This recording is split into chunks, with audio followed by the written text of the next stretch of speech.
dokumentasi, saya Dewi Melianti dengan NPM A1L024007. Saya Hamida Zara dengan NPM A1L024029. Saya Cahaya Septayu dengan NPM A1L024049. Izin menampilkan hasil simulasi kami. Check it out.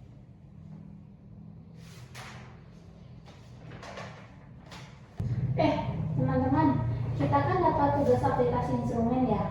Nah, kira-kira kita mau pakai aplikasi instrumen apa? Aplikasi instrumen. Nah, menurut aku mending angkat aja deh. Soalnya itu tuh kayaknya lebih gampang olah datanya gitu. Aku setuju sih, tapi kira-kira angkanya tentang apa ya? Nah, kalau aku sih kepikirannya angka tentang kepercayaan diri ya. Soalnya itu kan juga penting, apalagi buat mahasiswa yang sering kayak presentasi atau diskusi di kelas. Iya sih, benar juga. Soalnya kan kadang ada tuh mahasiswa yang mampu atau nggak mampu untuk bicara di depan kelas gitu kan. Oh, berarti kita berpernyataan-pernyataan yang berkaitan dengan kepercayaan diri gitu ya.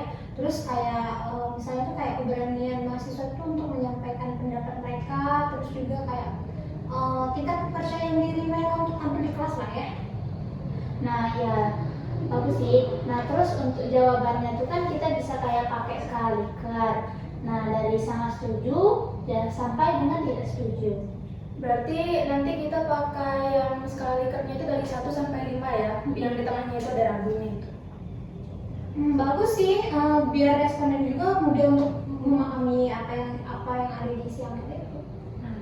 Oke, baik. Berarti sekarang kita mulai coba untuk ngerjain ya. Boleh? Ayo. Siap.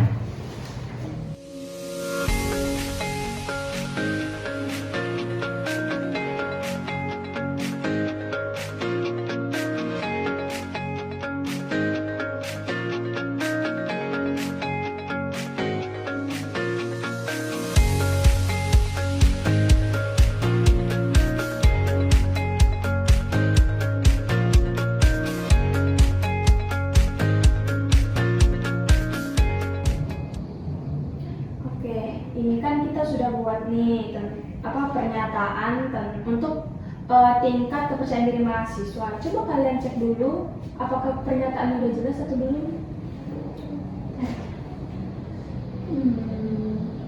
Menurut saya sih ya ini sudah cukup jelas, apalagi pernyataan-pernyataannya itu kayak juga mudah dipahami untuk mahasiswa. Iya, terus pernyataannya juga udah sesuai sama indikator yang mau kita uji.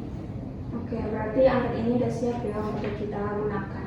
Iya, berarti nanti angketnya tuh tinggal kita sebarkan aja ke mahasiswa. Oh iya, daripada kita nyebarin angketnya itu pakai HPS, itu kan lebih praktis juga ya. Gimana kalau kita gunain Google Form aja? Kan lebih praktis tuh, terus lebih simpel juga mahasiswa untuk ngisinya, kan tinggal menggunakan HP. Terus juga kita lebih mudah juga untuk analisisnya nanti. Oh, ide bagus juga sih. Jadi nanti tuh kita jelasin dulu tuh kayak benar atau salahnya ke mereka, biar mereka tuh jawabnya biar lebih jujur.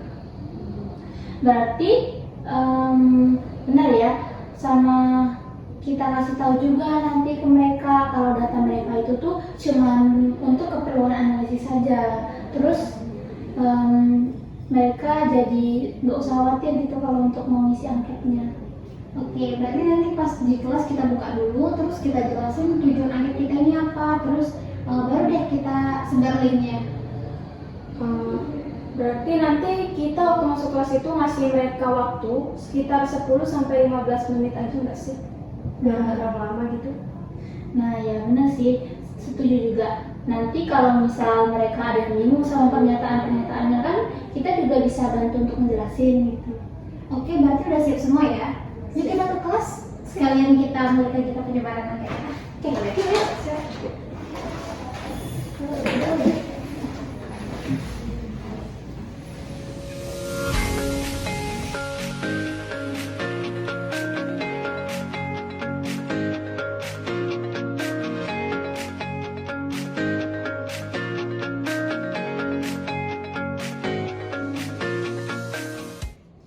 Assalamualaikum warahmatullahi wabarakatuh. Waalaikumsalam warahmatullahi wabarakatuh. Selamat pagi teman-teman semuanya. Terima kasih ya karena kalian sudah meluangkan waktu untuk hadir pada kegiatan hari ini. Nah, pada kesempatan kali ini kami akan melakukan pengumpulan data melalui angket mengenai tingkat kepercayaan diri mahasiswa. Nah, jadi tujuan dari kegiatan ini adalah untuk mengetahui tingkat kepercayaan diri mahasiswa secara umum. Nah, jadi hasil dari angket ini nantinya akan kami gunakan untuk keperluan akademik saja. Nah, jadi ini juga untuk sebagai bahan analisis agar kami itu bisa tahu kondisi kepercayaan diri mahasiswa itu seperti apa. Nah, perlu kami tegaskan lagi ya, bahwa semua jawaban yang teman-teman berikan itu bersifat rahasia dan akan kami jaga kerahasiaannya. Nah, jadi seperti yang sudah Ibu bilang tadi, bahwa ini hanya digunakan untuk kepentingan akademik. Nah, diharapkan teman-teman tuh bisa mengisi angket ini dengan benar dan sejujur-jujurnya. Untuk pada bagian angket itu akan dijelaskan dengan silakan. Oke, sebenarnya di sini saya akan mengirimkan link Google Form-nya ya. Kita akan mengisi angket itu melalui Google Form. Sebelum itu, di sini siapa yang jadi komite kelasnya? Oh, kamu. Ini saya langsung kirimkan ke kamu langsung ya.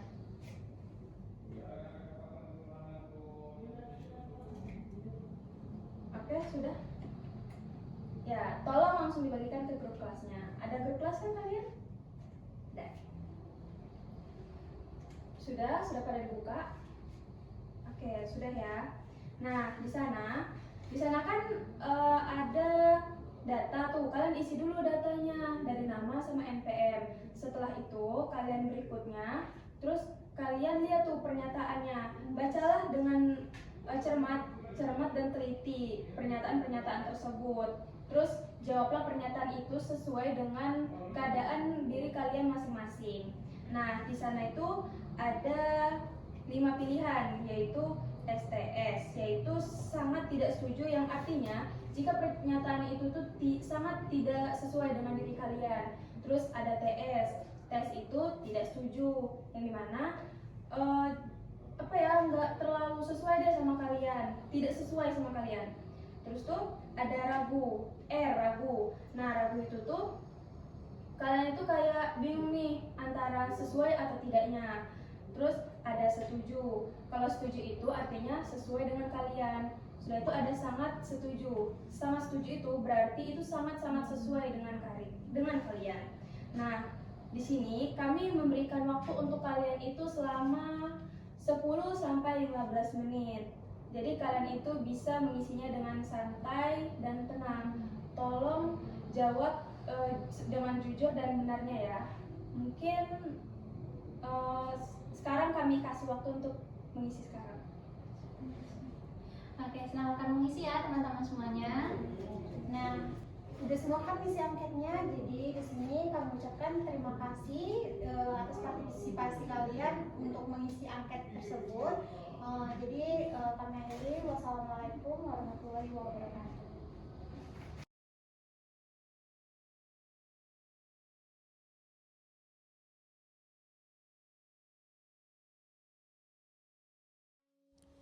Nah, ini merupakan hasil dari data angket yang kami lakukan mengenai tingkat kepercayaan diri mahasiswa. Nah, dalam angket ini terdapat 49 pernyataan dan 21 responden. Tujuan dari pengelolaan data ini adalah untuk melihat berapa persen responden yang masuk ke dalam masing-masing kategori kepercayaan diri, yaitu rendah, sedang, dan tinggi. Hasil ini nantinya dapat digunakan sebagai dasar untuk menentukan tindak lanjut layanan bimbingan dan konseling. Langkah pertama, menjumlahkan terlebih dahulu seluruh jawaban responden. Caranya dengan mengetik sum, kemudian blok Q1 sampai Q49.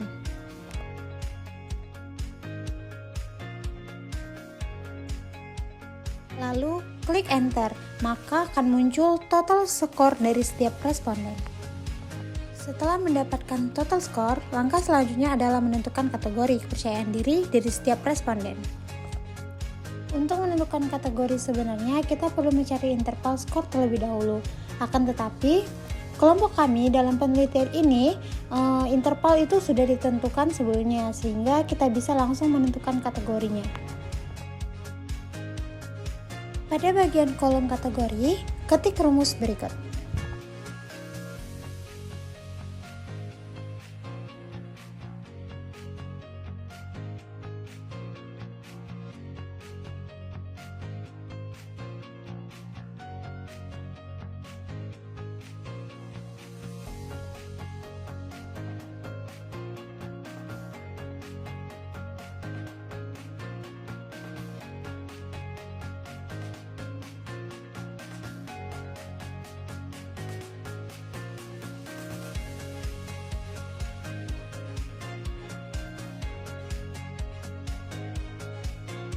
Setelah itu tekan enter, maka kategori dari responden akan muncul secara otomatis.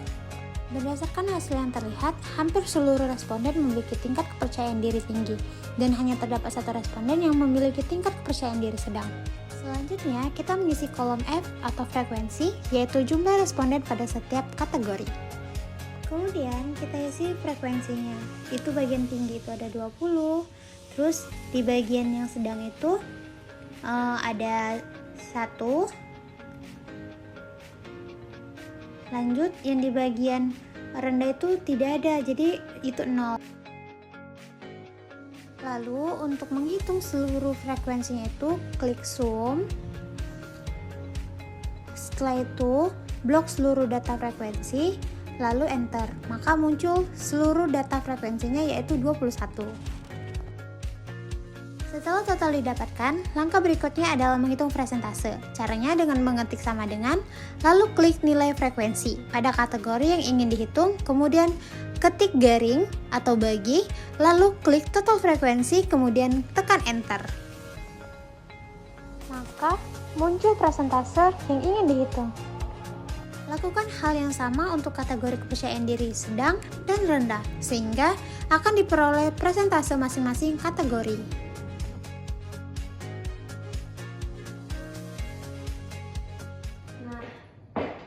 Kan kita habis dari uji kelas 11 tuh.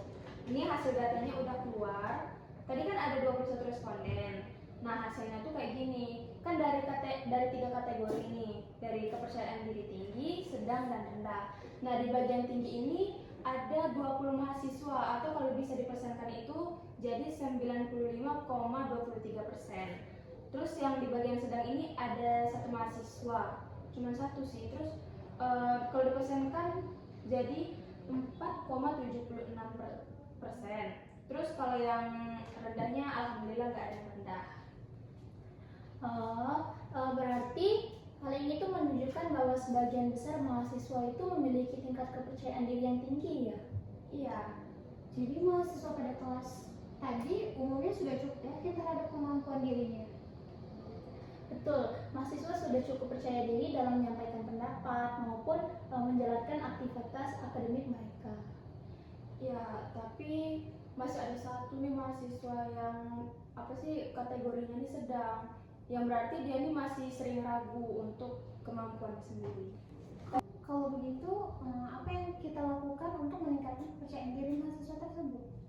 Nah, kalau hal yang perlu kita lakukan untuk meningkatkan kepercayaan diri mahasiswa itu ada beberapa tindak lanjut yang bisa kita lakukan itu, misalnya kayak mengadakan kegiatan diskusi di kelas ataupun presentasi, terus melatih memberikan pelatihan komunikasi atau yang bisa disebut public speaking, serta kegiatan pengembangan diri atau organisasi mahasiswa.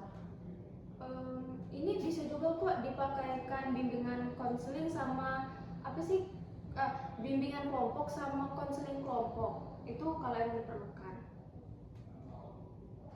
Nah, jadi dari kegiatan ini bisa kita simpulkan bahwa tingkat kepercayaan diri mahasiswa di kelas tersebut itu berada pada kategori yang tinggi ya.